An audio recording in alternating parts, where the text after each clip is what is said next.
Halo Halo semuanya, semuanya, perkenalkan kami berdua dari siswa Latsar kelas F2 PPSDM Jakarta dengan saya Aprina Manik dan rekan saya. Andi. Kami akan membahas tentang kondisi Indonesia di masa pandemi COVID-19 seperti saat ini. Bersumber dari berita yang disampaikan lewat Kompas TV dengan judul Tegas Terapkan Aturan PPKM Darurat yang ditayangkan pada 5 Juli 2021 lalu, keadaan Indonesia saat ini sangatlah sulit. Wabah virus COVID-19 yang semakin merebak berakibat pada peningkatan signifikan terhadap angka korban yang terpapar virus COVID-19. Peningkatan tersebut dibarengi dengan daya tampung fasilitas kesehatan yang tidak lagi mencukupi untuk menangani korban yang terpapar virus COVID-19. Hal tersebut berbanding lurus dengan turunnya angka tenaga medis yang kapabel dalam merawat pasien yang terindikasi positif.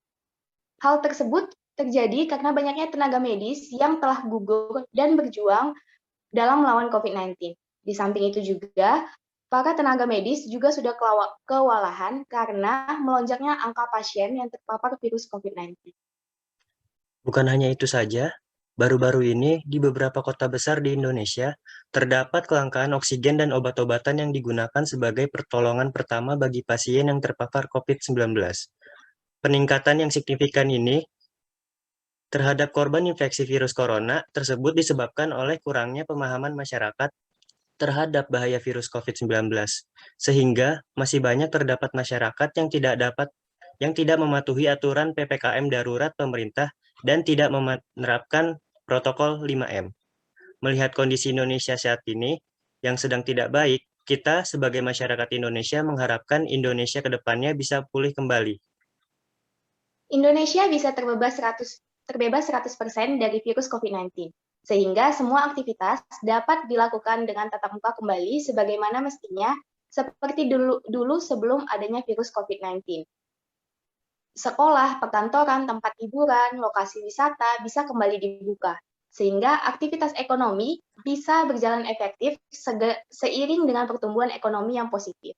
Di samping itu pula, pembangunan infrastruktur Indonesia yang sempat tertunda sebelumnya dapat dilanjutkan kembali guna meningkatkan pemerataan di seluruh penjuru Indonesia. Tidak lagi terjadi kelangkaan terhadap obat-obatan dan oksigen yang terjadi saat seperti masa pandemi COVID-19. Hal tersebut dapat terjadi bila kita semua turut andil dalam mengambil langkah-langkah untuk membatasi penyebaran virus COVID-19. Berikut adalah langkah-langkah yang bisa diambil pemerintah maupun masyarakat untuk mengurangi penyebaran virus COVID-19. Yang pertama, perlunya dilakukan penegakan hukum dengan sanksi yang sangat tegas bagi masyarakat yang melanggar peraturan yang telah ditetapkan oleh pemerintah guna menanggulangi COVID-19 seperti denda.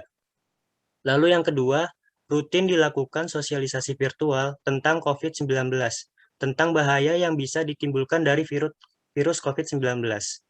Lalu yang ketiga, menyosialisasikan peraturan yang ditetapkan oleh pemerintah untuk menangani virus COVID-19 pada semua kalangan, sehingga tidak ada lagi alasan bagi masyarakat untuk tidak mengetahui peraturan baru dari pemerintah.